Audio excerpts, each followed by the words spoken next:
Hey everybody, welcome to the Quick Talk Podcast. Josh here. Can you believe it's Saturday? Maybe you're playing with your family, maybe you're working on your business plan, maybe you're laying in the fetal position, terrified at how big and scary your goals are this year. I don't know. Sometimes I do that. But I have a special episode today that's perfect for a weekend. It's going to be a little bit longer, and there's going to be massive value bombs given to you today.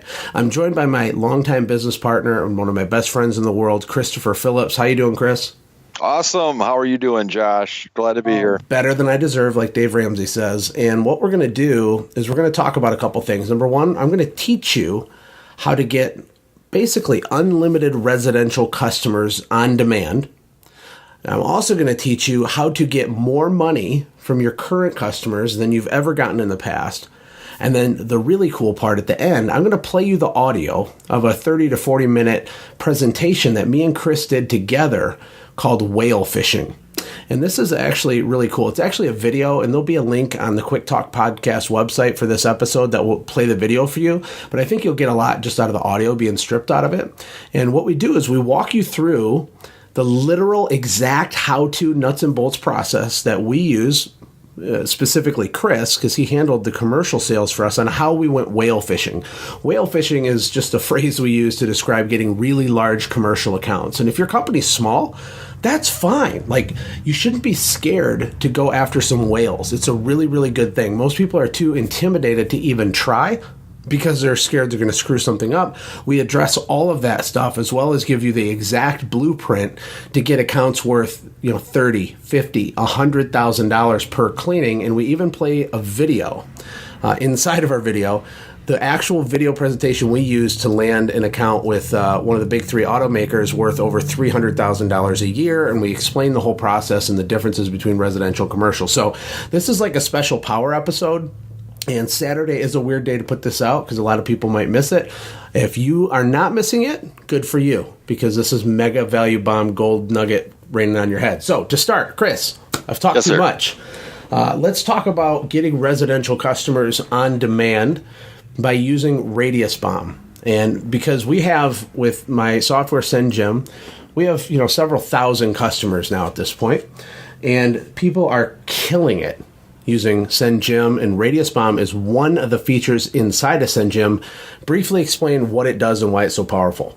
Well, it is an outstanding tool, but there are some key things, and I know that you've touched on these points before, but I just want to emphasize these points. You have to personalize these cards to the people that you're sending to, so that end user, when he's standing over the trash can, if something catches his eye, if he's living on a lake, name the lake, Lake Silver Lake Living, it will have him pause and at least have some curiosity to it. There's a lot of other things that you can do to personalize these cards to make people, just give them pause as they're pouring through all the junk mail. The other things is multi-touch. You have to send more than one card. To be in front of people consistently is going to give you the best value. And then the other thing that, of course, you teach is the hyper-targeting specific areas that you want route density and customer density into. They're all very, very important. Okay, well, let's take a step back here, because there might be some new listeners, too, that don't even know what SendJim is. Basically, I started in the service industry. Most of the people that listen to this show know that. But we now run a software company that was born out of our own pain with our service company. And it sends direct mail. Direct mail is not dead. It's very much alive. But the reason it's alive and it works so well with our application is that it does direct mail in a way that you've never seen before. So these are physical postcards, letters, things that can be sent through the United States Postal Service, except here's the difference. RadiusBomb gives you a special map. Imagine this. You're sitting in your underwear. You're drinking some orange juice. You're definitely drinking orange juice in your underwear. And you pull up our RadiusBomb map, and what you can do is hyper-target. That's just like technobabble. That's what we always say all the time. But what I mean is you can zoom in on one specific neighborhood, one street, just the lakefront homes, for example, on this particular exclusive lake. You can target a gated neighborhood. You can even target one single house. So imagine, as you take your second drink of orange juice, that you're a pool cleaning company and you go through and cherry pick all the homes that have swimming pools, and in a couple of clicks, comfortably in your underwear, you can send them physical direct mail postcards. And now that's why it's hyper-targeted, is because you're only going to hit homes that have pools, for example. The personalization part that Chris is talking about is when you can custom make your design of your postcard, which is easy to do, and then upload into our system, where you can name that lake where those people live, or you can reference the street that they live on or something. You can even put a picture of someone's actual house and it will print on the front of the postcard. And what that does is it makes it personalized. So like Chris said, when they're standing over their trash can going through all their junk mail, they're absolutely going to stop and read what you sent them. And then the last component is you can hit them multiple times in a row. That's called a sequence or a drip campaign. And our system, SendJim, does all that stuff. And literally, guys, you can get residential customers on demand. But there are some tips, and there's right ways to use it, wrong ways to do it. There have definitely been people that have come into our system, Chris, that have wasted money. I got to tell you a quick story. I just got off the phone last week with a guy who calls me up, and I could tell he was a little upset. And he said, "Hey, what's the deal, man? I did my first mailer. I got 15 cards back. What's going on with that?" And I'm saying, "Wow, gosh, how many cards did you send?" "Well, I sent 1,100 cards." I said, "Well, you realize that these are first class mailing postcards, and anything that has a foreclosed property, or if they don't allow something like they have a P.O. box, is going to come back to you so you can clean that list up." I said, "So you sent 1,100 cards. How did you do?" He said, "Well, I've booked 33 jobs so far, and I'm up over $10,000. I'm just thinking to myself, and you care about 15 cards? He was actually so I read him wrong. He was actually very happy, but he did have a concern about getting postcards, which is totally normal. It is totally normal to get postcards back. You know that you're doing something right when you're getting some cards back. Well, yeah. I mean, we pay extra money so that the cards, if the house is vacant or something, we actually pay extra money in postage so that the card will come all the way back to you so that 123 Main Street's vacant. We could do bulk mailing and then they would just get thrown away. but that's not, I mean, that's a cool story. The guy spent about $700 on cards and made $10,000. Guys, these are normal stories. This happens a lot. One of the hard parts for us growing our software is that some of the people that have the biggest results are the most quiet about it because they don't want you to find out about it and start using it too, because it's that effective. It's literally a secret weapon. It's like having cheat codes to marketing. All right, Chris. So, in terms of getting residential customers on demand, which might seem like a pipe dream to some people, but it really is true. You can really do it. What are some things they can do using SendJim or software or RadiusBomb or whatever to really dial in or create a lever, like I call it, a system, a method to just spit out new customers on demand? What do they do? Well, they can use our RadiusBomb tool or our neighbor mailing to simply just go after a certain demographic. We call it hyper targeting. And what that means is you're going to pick a specific subdivision, send them multiple cards over time, and personalize that card to those people in those areas. Beautiful. Okay, so step one is hyper targeting, which our system makes very, very easy because we have this really cool map and you're in your underwear and you're targeting. And then after they target the right neighborhood or gated community or the golf course community or the lakefront, whatever, after they do that, what's the next piece to the pie to create this lever that spits out customers? Well, you have to have, like I said, the multiple touches that lead somewhere. Okay, so if it's forget about the gated community, but let's say it's a lakefront community, we're going to start talking to them about lake living, and you might produce 3 cards that would start off, and it just says simply, "Lake living is awesome, and it's even more awesome with clean windows from blah blah blah." The second card they get, it's going to be the same thing, but instead of window cleaning, it's another service that you offer. So you're not bombarding them with multiple services on one card where it reads like a novel.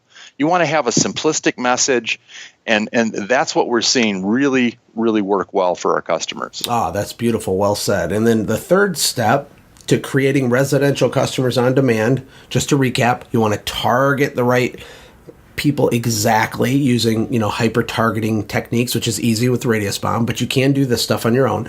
The second thing is to make sure you never send just one mailing. You want to hit them multiple times, but keep it really simple. And then the third one is personalization. Explain that a little bit. Well, it's like the cards that you're sending out to the lakefront. Let's say that the name of the lake. Bring that up. What I'm saying is you've got a split second before that card goes into the trash can. If you can personalize something about that community, where they live, something that they might take pride at, that they would stop for a second and actually read your card. That's all you're really looking for. Right. Okay. So you can create a lever, a magic button. You can make it rain, baby, residentially by hyper-targeting, touching them multiple times with a simple message, and personalizing that message or personalizing the card or whatever. And our system makes that really easy. It's unbelievable. And when you sign up for SendJim, by the way, you get a couple hundred free postcards that you can mail. And many of our users, they make the entire cost of the whole life of using SendJim back just on the free cards we give them, which is pretty cool. Let's talk now about current customers, because we have a whole nother part of our amazing app that loves on your current customers. For me, because I'm like the charismatic leader out here trying to pitch our software and get people to buy it, right? I'm like, buy our stuff, buy our software. For me, I've always had a hard time, Chris, getting people to really understand that the relationship marketing, the loving on your current book of business actually is more profitable, more beneficial, and better for you in the long run than really even using RadiusBomb to get new customers. I know it might sound crazy, but it's true. So I usually sell people into SendJim by talking about RadiusBomb because it's really sexy and amazing and interesting and unique. But the reason people love it the most after they get in is all these other stuff. So explain what it does and why it's important. Well, I can't tell you how many brownie lovers I got out there, because people have tapped into just, and this could be a new customer or it could be somebody that you've serviced for years. If you send them a little box of brownies, there's a law of reciprocity that goes on in somebody's head. They almost feel like they owe you now a referral or something. And we've had so many great comments on that. The gifts, and let's face it, if you pour time, resources, and energy into making your customers feel that you appreciate them, it will come back in spades to you. I can't emphasize that enough. I would much rather have the relationship marketing side of this than the fancy RadiusBomb, because nurturing your existing customer base is so much easier. And look if you can convert 5% of your existing customer base into your sales force, it's over. You're going to be hiring more people. You're going to be buying new trucks. Right. That's all you got to do. It's true. And acquiring a new customer costs about, I forget the number. Seven times more. 7 times more. Okay. And so it's actually really inexpensive to just love on your customers. The problem for small companies is they don't have the team. They don't have the team in place to do reminder phone calls and to follow up after every job. Or maybe they're doing it, but it's such a waste of your time if you're doing all that stuff manually. It can be 100% automated. That's what our system does. The other thing you can use it for is commercial sales. And this is still within the umbrella of what we call relationship marketing. I'm going to play the audio for you guys in just a moment here of the really powerful presentation that we gave on how we landed whale accounts. But the underlying premise is that everything's based on relationships. Everything is based on relationship marketing. As far as, making money, if you're going to be in it for the long haul. Of course, you got to do what you say you're going to do. You have to have integrity, obviously, all that. But talk about how they can leverage SendJim specifically to get commercial accounts. Okay. Now, I'm not saying use SendJim to draw a radius around a bunch of, some industrial park and send out a bunch of blind cards. I'm talking about using the relationship marketing part of this. So I don't know how many of you guys out there have gone out and done your little donut dance in front of some property maintenance companies or a whole slew of real estate agents, but that's very effective to go out and get your name out to these people and hand off cards and do something nice for them. But the problem is you've got a lot of their hats that you're wearing. And so to have an automated system that can drip little things it drips that love, show, baby. It's dripping love. It's dripping love on your property maintenance customers. Those are the people that can call you up and say, look, I got 300 condos. I need all the gutters cleaned, or I have 500 condos that I need washed. And that's when it really starts getting good. So I can't emphasize enough to really look at this part of it, especially for the commercial side. You're not going to be sending these cards in blind to people, but you're going to be, cultivating relationships with people and just sharing the love. Yeah, and one of the things that's cool this year with the podcast, Chris, as you know, I'm doing a podcast every day, and I've vowed to be transparent with our audience. And the software business is a new world for us, and we're getting pretty good at it. Like our software itself is ultra stable and super high level, and we went way over the top with the product. But like figuring out our business model and all that is still like a moving target for us. And one of the things we did in 2017 that is going away is we offered what's called a lifetime membership. Now, most of our listeners are smart enough to understand that a software company that offers a lifetime membership, that doesn't make logical sense. The reason why is we have to offer you a lifetime of support. We actually update and add features and do all kinds of maintenance for like all the time. We're just building more awesomeness, making it faster, better, more amazing. And so it's not like a sustainable, profitable model for us. The reason we offered it though was because we had to spend $1 million to build this epic mega enterprise level system, really. And now we've done that. We've completed it. And so the product is money right now. And so we're going to move away from that. Now, what we're going to do, though, is we're going to give the people that have been sitting on the sidelines like one last chance to hop in on it, because it is a really good deal. SendJim, it only costs $99 a month to use it. You can cancel whenever you want, although you won't want to. You can. It's very easy. We don't beat you up or anything. We're a small family company. But for $1,000, you can not have a monthly payment ever. 10 months. 10 months. Yeah, it's crazy, right? But to make it even better than that, we're going to offer the lifetime to you guys, only 100 of these, for $799. So here's the deal, everybody. We're only going to give 100 lifetime memberships away at this point. They're going to go really quick. They're probably going to go in the next week or two, I'm guessing. There's a lot of people on the sideline. And here's how it works, okay? Here's the rules of the game.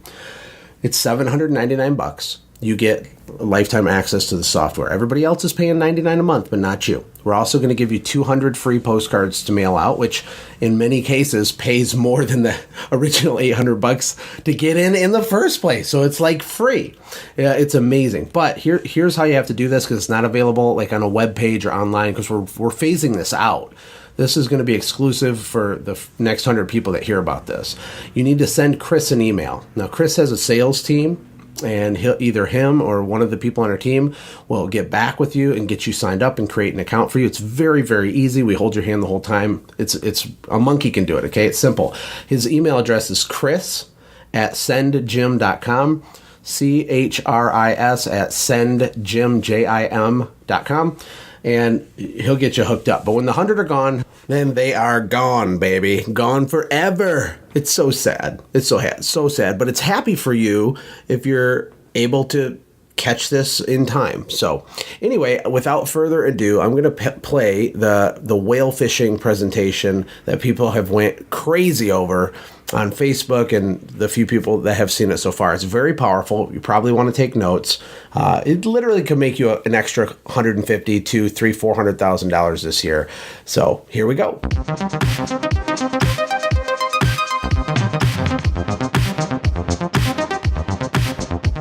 Hey everybody, I am excited because I got my best business friend on the planet, Mr. Chris Phillips, hanging out with me. We go back a long time, don't we? Yeah, we've been married a long time. We're husband-wife business partners. I'm the husband. No, okay, I'm sorry. That made it weird. Listen, we've done business for a long time. We've been in partnerships in like 3 companies, I think now. We built and sold a couple, working on our third one. One of Chris's superpowers, the things that he's best at, is developing long-tail relationships to get what we call whales, right? Whale fishing. So when we had our cleaning company together, he got a lot of really big accounts. One of them was, I don't even know, 3, 4, 5, 600,000 in revenue over a couple different seasons, like major accounts. And the way that he kind of does this It isn't luck. Just like you're learning in the rest of the course, sales and marketing is very tactical. It's strategic. There's ways to do things. There's good and bad ways to do things. And Chris is going to teach us his system for landing whales, because there is a structure to it. There's a method to it. I'm excited to share that with you. Do you have anything to say as an intro, Chris? Yeah, just for an intro, sometimes when we go after these things, we don't be afraid. A lot of times they look bigger than you can even imagine, but you can do it, and it's not as big of a deal as you think when you get done. That's true. I remember the very first large commercial thing I ever even tried to bid required scissor lifts and articulated booms and 50-foot ladders and all this crazy stuff. And I had never even operated one of these things in my life.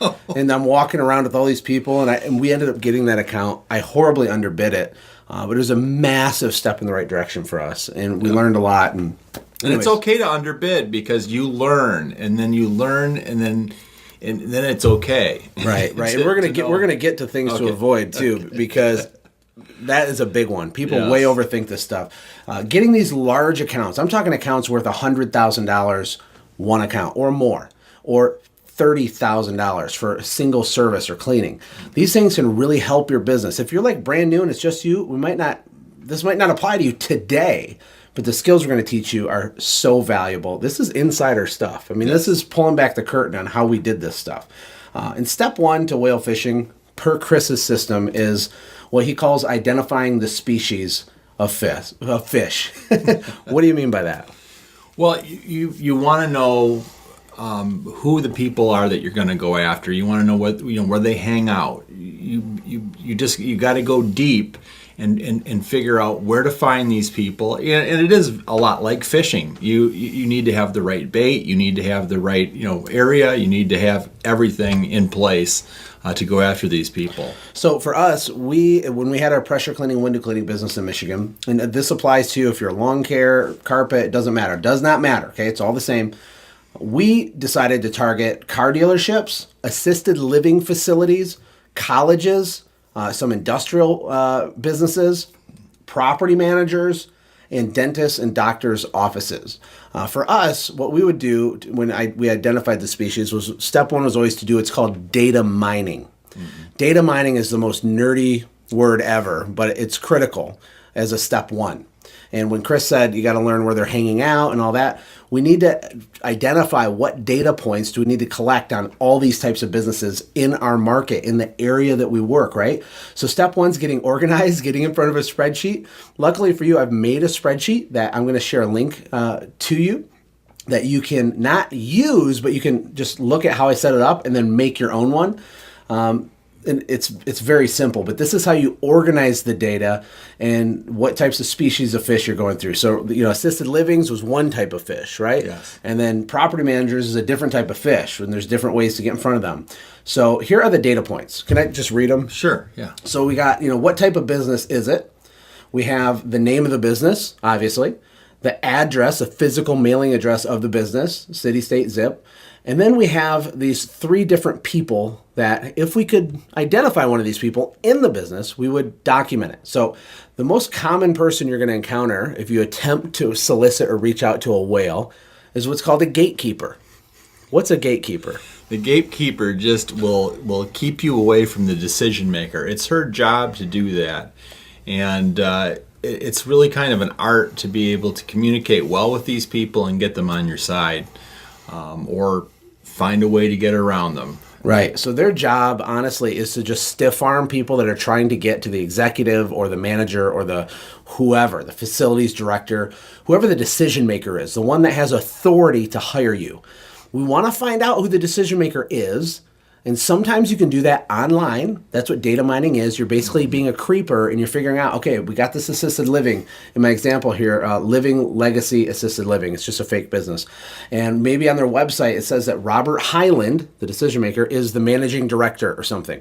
And so I think he's the decision maker. I put his name down. But when I call and I ask to talk to Robert, Robert doesn't answer the phone. Bonnie answers the phone. Right. Bonnie is the gatekeeper. It is her function in life to leave Robert alone and to keep people like me from getting to him, right? But so the data mining is just getting their numbers, finding their emails on the internet, or calling them and just getting it, like finding ways to get it. Or we'll tell you how in a little bit. The other person you want to maybe work towards having a relationship with is what, Chris, you call a coach. Right. And I know that's kind of out there. I don't know who like coined that term, but define what a coach is. So a coach is a person that you find in the organization that will help you get the business. They're going to tell you the ins and outs. It's crucial on really, really big deals to find out what the inner, the corporate people are thinking, what they need. A lot of times it isn't price. A lot of times it's, especially for middle management people, they're wanting not to get fired over, hiring the window cleaner that, is hanging out the window and didn't have the right insurance and stuff. Mm-hmm. So it's very important to do that. Yeah, and every organization's a little bit different, and a coach is like your eyes and ears inside the company. It's just someone that likes you, someone that you build a relationship with over a period of time that's kind of advocating for you inside of that business, right? So I want you to imagine something. I want you to imagine that there's 100 rows of fully completed data on this list. And let's say that you were going after assisted livings, okay? Imagine if there's 100 assisted livings in your serviceable, marketable area, and you had all of this data. How powerful would it be, even before you started selling, to just possess this data? That is a huge thing, right? Yes. And so putting in the down and dirty work of getting it put together, that's part of the deal. So the winter or whenever you have some downtime, you need to assemble these. You can use a virtual assistant. Sometimes you can hire a high school kid or someone who's a good student in high school to come in, and you can coach them through this spreadsheet. And I literally did this. I hired people to data mine stuff and just get 500 of different categories of everything, right? The last part of the spreadsheet says total touches. So this is how many times you have touched this person, right? Because you don't close the deal on the first touch, do you, Chris? No, it takes 8, 10, 12 times to touch people. Oh, easy, easy. The more money, the more touches. If someone asks you to come mow their lawn for $30, it takes one touch. They give you $30, you mow their lawn, right? This isn't that. And this isn't for everybody, but it's powerful.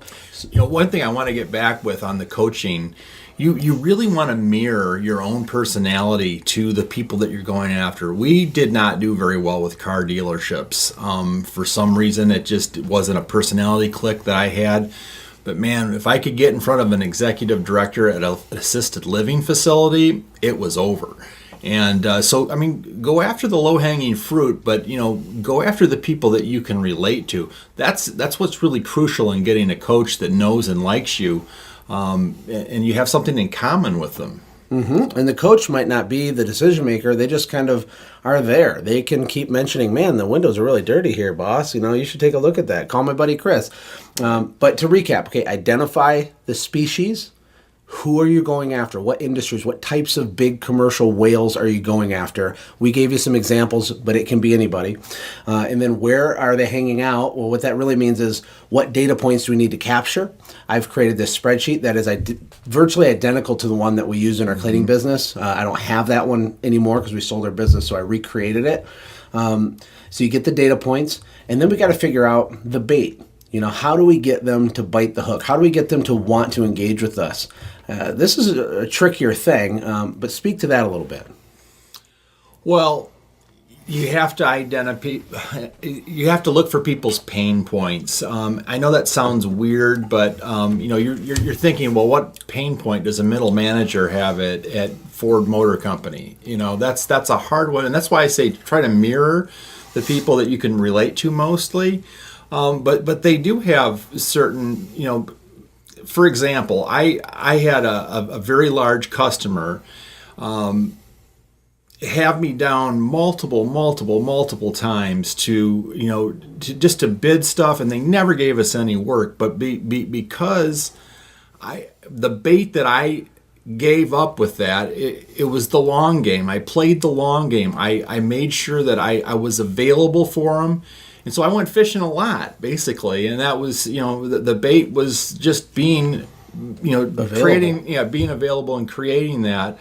The bait's a tough one, but if you can get in front of, a secretary and you take her flowers or things like that, anything that you can do to, just be nice to people. Well, another one is like once you get your first account in a particular vertical market, like assisted living, you can use like the bandwagon approach. So you finally break through the gatekeeper. You talk to Robert. It takes 6 months of just periodic email chains and follow-ups. You find out what his fiscal year is. Finally, you submit a bid. It happens. You got the deal. You did a $10,000 job. Well, now Robert is a part of an assisted living chain with 37 locations in your state.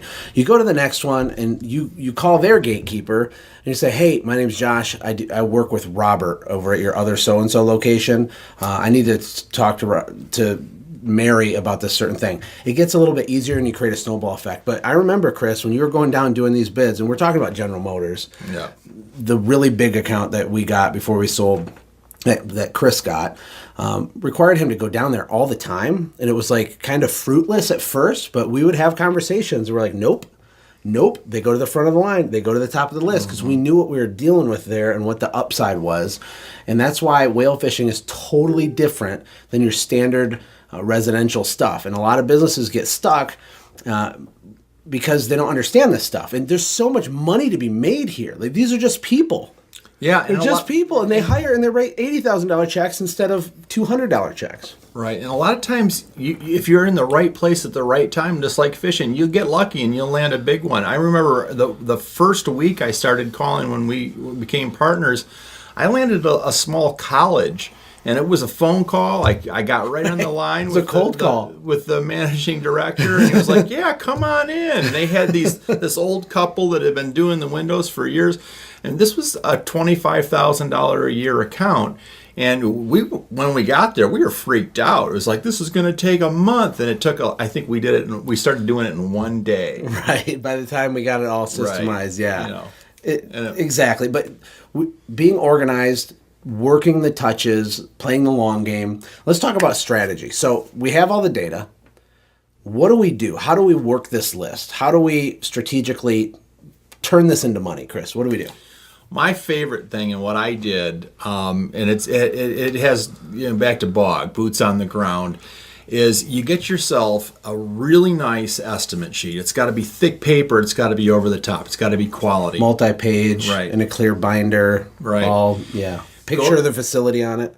Yes, if you can do that, you can get like a little printer in the in your truck, and you can be printing out a actual picture of the place that you're going to go into. So this is what you do: you identify the things that need to be done. You put together a price out in the parking lot. You take a picture, you print it off on the thing, and you march right in there, and you just hand it right to the gatekeeper and say, "Please get this estimate to the right person. There's your estimate for window cleaning and pressure washing." It works like a charm. I can tell you. The preemptive bid. Yeah. So it's a preemptive strike. You're doing a bid. They didn't even ask for bid. They don't know who the heck you are. The gatekeeper will be so confused, and she's now going to think, what do I do with this thing? She can't throw it away because what if it's important and she loses her job? Right. So she'll get it to the right person immediately, and he'll be like, well, what? I didn't ask for this, but there it is. It's a great way to open the door. So boots on the ground, you go in there. Another thing you did a lot is you would go to like property manager companies and stuff, and you just take them breakfast. You just literally walk into places with breakfast. You got to do the donut dance, and you got to be very consistent about that. Because the minute you leave, not lose. The minute you leave, they forget about you. But they need bids, from time to time, and they have to get 3 of them sometimes. It's not always great. I call this going out and fishing on a charter boat, where you have a captain that's taking you for so it can work great when you finally have paid enough of your dues to be around these guys long enough. That this is when they come to you, and I've got 400 condos I need all washed, or I got 1,200 gutters I needed cleaned out. If you can get on board with these people, and I'm going to shamelessly plug SendJim here. That's a great way to automate, where you're dripping on these guys constantly. It's a great way to do it. Well, imagine there's 100 assisted livings. You start working this data, this list, and it's not perfect because you stink at it and you're figuring it out and you're nervous. You do the bagel dance. or the donut dance or whatever you called it. You do boots on the ground. You walk in there. You're doing some phone calls with a really crappy script. You're talking to mostly gatekeepers, but you're consistent. Okay, here's the key. What we did is with these lists, we had a full sales team. We had people that made outbound calls and stuff as our company grew. But we would try to circle through these lists every 6 to 8 weeks and just touch them somehow. A phone call, an email, hey, just checking, just following up. Hey, I know your fiscal year is coming up. Hey, we're just checking in, blah, blah, blah. Imagine if out of these 100 businesses, that 17 of them, you got the decision makers to know your first name. Okay, 17 of them know you. You're shopping at the grocery store, and they're like, "Oh, Josh, how you doing?" Because you've touched them 7 times, and you've put months into it, and you're not really trying to go for the kill, but you're just there. You're just always there. How valuable would that be for your business? Again, these accounts are worth $10, $20, $30, $50, $100,000 a piece if we can close the deal and finish. How can you see how powerful that is? And it really is giving value to that executive director or middle level management person to have information about their building and facility. So you are providing value when you're going in there and just even doing the preemptive strike. It's like, I didn't ask for this, but this is a whole breakdown of how many windows we got and everything. If you're detailed in all that, it really provides a lot of value for the person. Yeah, and you tell them what they don't need, right, along with what they do need. So for strategies to work the list, we have BOG, the bagel dance, boots on the ground marketing, shaking hands, walking into the place physically. You have direct mail. You can use mail. You can send them a gift. You can send them a card. You can send them a letter. Yes, you can use SendJim for that. Obviously, our shameless plug, but you can do it manually. Same point. You can use the phone. You can use scripts. You can just keep talking to the gatekeeper. If Bonnie won't let me through, I should be Bonnie's best friend. It's like, hey, Bonnie, it's Josh again. What's going on? Merry Christmas, Bonnie. Bonnie, how you doing, Bonnie? Right, and then we have some other stuff. Well, the preemptive bid was the other way. And I just want to show you guys this because we sold our service company a couple years ago, and if I wouldn't have, we would be using this, okay? No doubt. In fact, we're trying to find a way to use it in our software company now. So I'll give you some insider tips here. It's called a video greeting card. Video greeting card. It's amazing. Josh and his gadgets. The gadgets. Check out this. This is called MediaFast. There's several people that supply these. This is where I got this one. But imagine that you walk into a place, you're whale fishing, and there's a card with your logo on it, and it says, here is your bid or something. When they open it, guess what happens? It's going to play a video. I'll try to get this on the mic so you can hear it. What is going on? I want to ask you a question. What if you could do this to market your small business?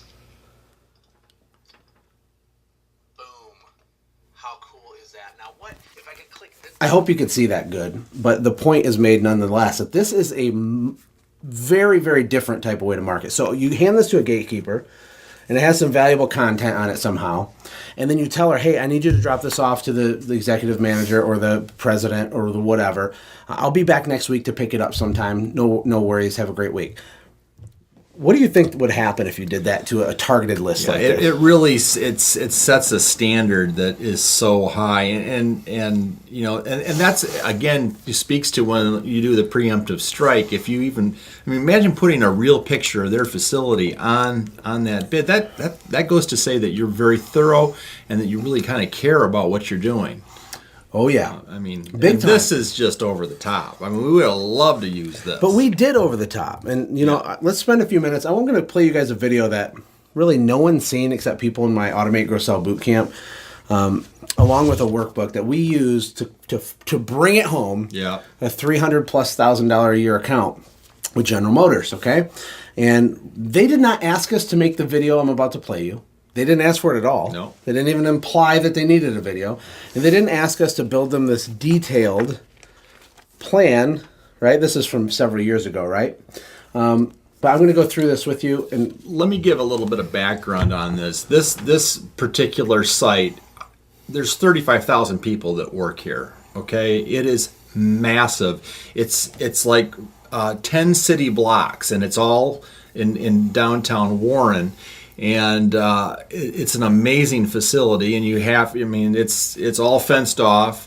But what we did, we weren't asked to do this. We went down there and we counted every one of the windows, and we not only did we do that, but we created a scale of their condition, because they went through a bankruptcy, and a lot of these things didn't get touched for 10, 13 years, and this is just showing, Josh actually went down for 3 days and counted windows. What did you count? Like almost 40,000? No, it was like 27,000, I think. But we had the map with every building and how many panes of glass there were.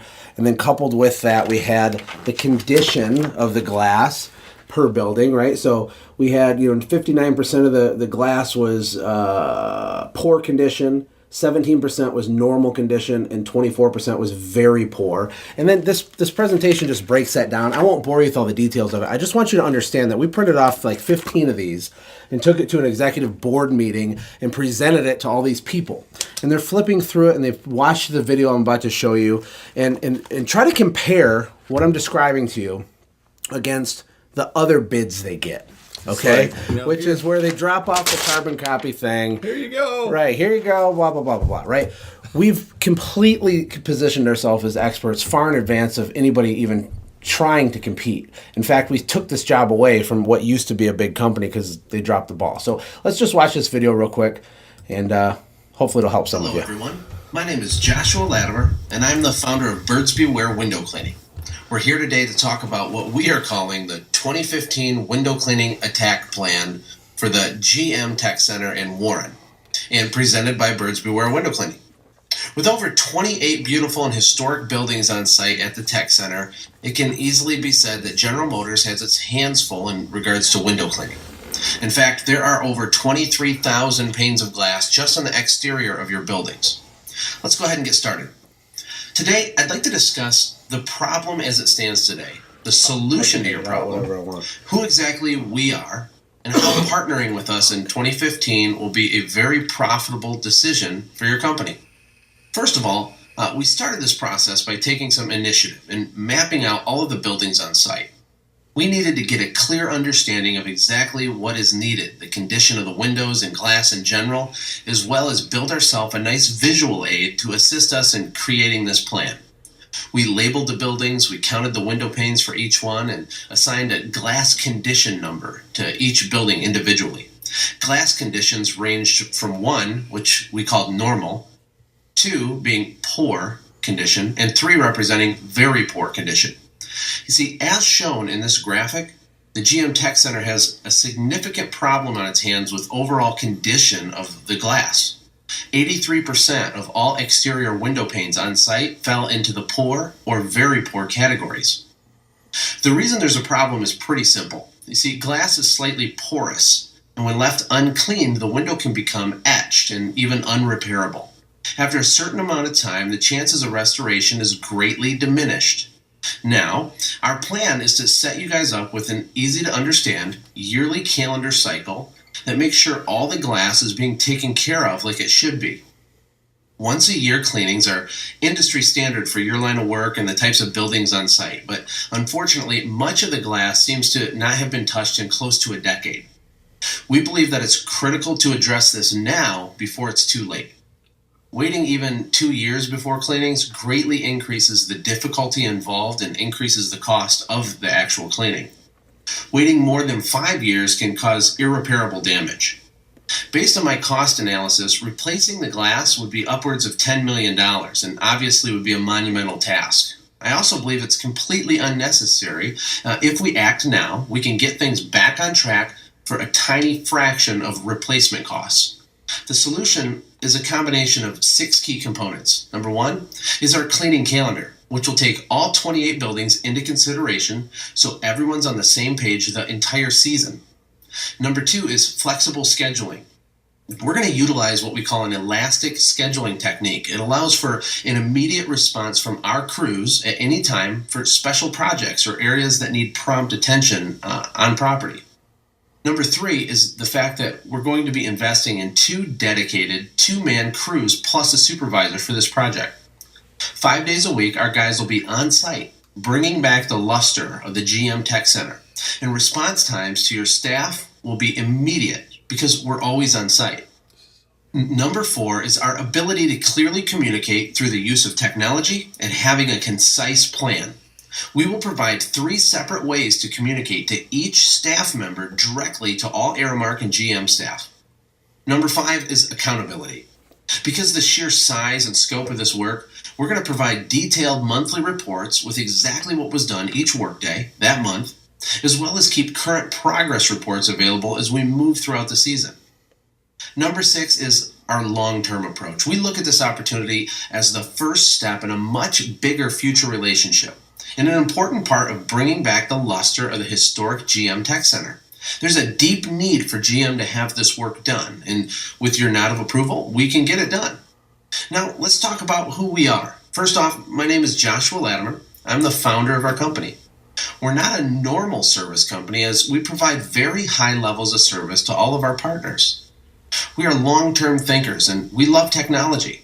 We're available, we're accountable, we're reliable. Some of our current partners include Acumen Global Technologies, they're a big supplier of yours, multiple universities, Pepsi Corporation, and actually over 2,800 more clients. We've already performed work at 7 different GM locations, including the beautiful VEC building at the Tech Center twice. The reason we are the clear choice for this project is easy. We're experienced with your company, and so is all of our staff. We're able to confidently deliver on a job this size, and we're fully compliant with all the General Motors requirements through ISN. We're stepping out in good faith and putting this presentation together because it's the most effective way and clearest way to communicate what exactly is needed and how we can get it done. Also, as mentioned earlier, we will be investing in dedicated equipment and human resources just for this project to make sure it's as smooth and easy as possible for your team members as well as ours. With that being said, we are flexible and would happily provide unmarked work vehicles if requested, because flexibility is our middle name. Let's talk briefly about the difference between price and value. Imagine for a moment you had $20,000 to spend on a car for your son or daughter. Now, obviously, there's a lot of options out there, but let's look at 2 hypothetical scenarios. Option 1, pay $10,000 for this junky Ford car. Or option 2, pay $25,000 for a 2015 Corvette Stingray. Now, to be honest, I don't think, obviously, we would buy our kid a brand new Corvette, but I hope you see my point. Even though option 2 is more money than you originally wanted to spend, it's clearly the best value. Everyone knows Corvettes cost a lot more than $25,000, so choosing option 2 is really a no-brainer. The cost of option 2 is also 2.5 times greater than option 1, but it's still the clear winner. Birds Beware window cleaning is like that Corvette. And to tackle a job this size, we basically have 2 options, option A and option B. Option A is set up so General Motors pays us with a la carte price rates. That's currently what you guys are doing with our company. Your team members will have on file our master bid price sheet for each building on site, and every building's priced out individually. When someone notices a cleaning is needed, they call us and we do the job. But the cost is higher than it needs to be because we're fitting these jobs in at the last minute, and our workers are often accumulating overtime or working weekends to do the jobs. The cost of this total campus, when you add it all up, when doing a la carte pricing, is $384,000 for inside and outside window cleaning on all 28 buildings. Option B is a better value for everyone. You guys commit to us to do all 28 buildings in the season, and we set up 2 dedicated crews to get the job done in a systematic and long-term type of approach. The entire campus will be done and done right. The best part is we can reduce our costs by huge amounts because we know this ahead of time. Option B reduces the cost of this project by a whopping 19% and drops the price down to $312,000. Now, we do have the ability to lower the price even more if we can finalize this agreement before February 1st, 2015. We can save a lot of money through proper planning in the off-season. This will lower the cost to $292,000 and includes all the buildings on site done inside and outside. We're also flexible on additional ways to structure this opportunity. Basically, the next step is for your team to approve the use of funds in this project and for us to finalize the plans. We have the experience, we're fully compliant, and we're ready to allocate the necessary resources. We just need the green light from you. If you have any questions about this presentation or you would like to get in touch with me or someone else from my team, please reach out. You can even scan the QR code with your cell phone next to our heads on this slide, and you can email us in a second. Thank you for your valuable time. I hope we can continue to work together. Wow. Well, what did you guys think about that? I am so curious to read the comments after you guys see that. And actually, I want to give some more context. Parts of that may have bored you. Parts of that might have felt like, wow, that's just this boring presentation about Windows. But let me tell you something. People that get $300,000 cleaning contracts, you don't go about it the same way that you try to go get a $200 residential client, right? And because we went so far over the top, and just like I said with this video greeting card, I wouldn't hesitate in a second to pay $100 a piece for these and drop them off. They cost less than that, I think, if you buy them in bulk. But the point is that this is an inside behind the curtain look on what it takes in terms of targeting, being organized, understanding what species of fish you're going for, understanding the pain points in the bait, way over delivering with not just a preemptive estimate, because by the time I made this, we had done a couple little jobs down there, but with a preemptive plan. Because this project was so big, they were just overwhelmed by even figuring out how to hire us and what would be needed and things like that. They didn't ask us to do that. We took it upon ourselves to know our customer. And so when I got into meetings with these people, and I've got, people that know their buildings because they're the heads of their buildings, and I can point out the different things on each building because I was down there all the time. It made, it basically, you take all the written stuff down and you go like this, and now you're talking turkey with people that can hire you for this type of money. Right.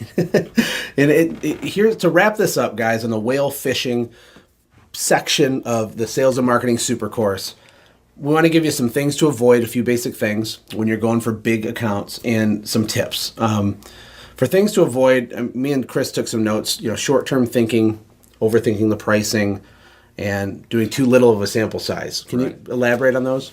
Well, and I'll add to that is just the fear of worrying about can you service these things. That's something that you can figure out. It's a great problem to have, but a lot of people get analysis paralysis, and that's just, they'll sit there and they'll think about, oh gosh, what am I going to say to these people when I get them on the phone? I understand that first phone call is 5,000 pounds. It really is tough, but you just got to get on the phone. Like I said, I got a $23,000 or $24,000 a year job my first week of just calling people. It happens, It's just like fishing. Sometimes you just hit a lunker right like that. In the sales cycle of an account like this obviously is longer than like a residential job. Right. So you got to know that going in. You don't beat yourself up if you work your list of 100 names and nothing happens. Nothing's going to happen. It's all about the periodic, systematic behavior, right? One of my new favorite quotes is from an Ernest Hemingway book.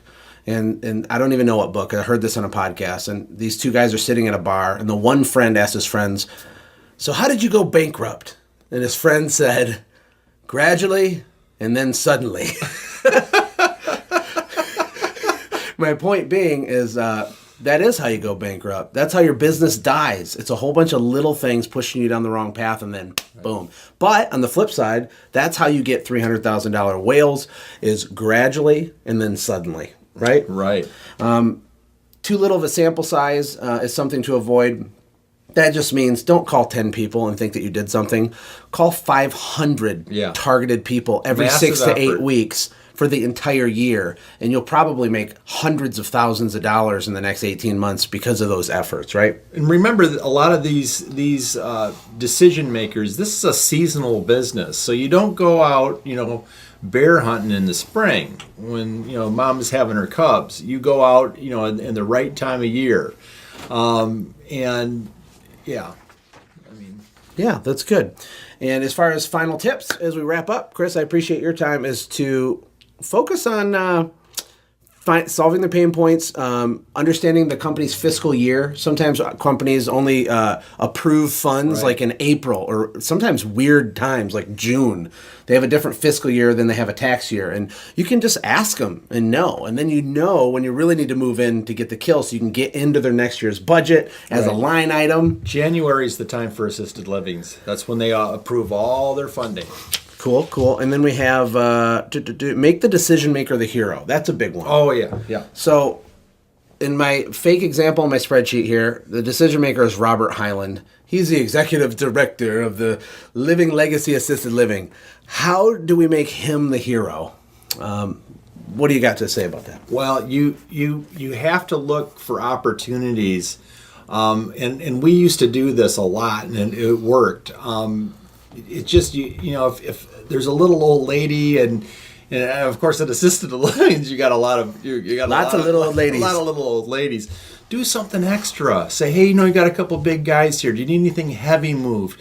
You got to go over the top. But we're giving credit to Robert. Right. But you need to have somebody walk up to that executive director and say, I can't believe the people that you hired. Yes. They were so nice. Yes. He offered to move my piano or something. Robert made us promise, Mrs. Jones, that we would do anything to make sure you were totally happy. Right. Robert really put the squeeze on us. And Robert being the executive director, right. Robert, anything like that. Just be aware. Set them up to be the hero. Over-deliver on preemptive bids and preemptive planning and clarity, and make your presentation impossible to compete with. This ties into another thing I talk about being a nightmare to compete with. And that's it. Make next year your very best year ever, and don't be scared to go whale fishing. Thank you. Hey, thanks for hanging out, friends. And from all of us here at the Quick Talk Podcast team, we hope you loved today's show. We hope that you were inspired to become a doer and not just a listener. Apply what you've heard today in your own business and watch things change for the better. Lastly, remember that all the money in the world can't save your soul. Seek first the kingdom of God, my friends. We'll see you next time. For more information about the Quick Talk Podcast or Joshua's other businesses, visit our website, quicktalkpodcast.com. Have a blessed day.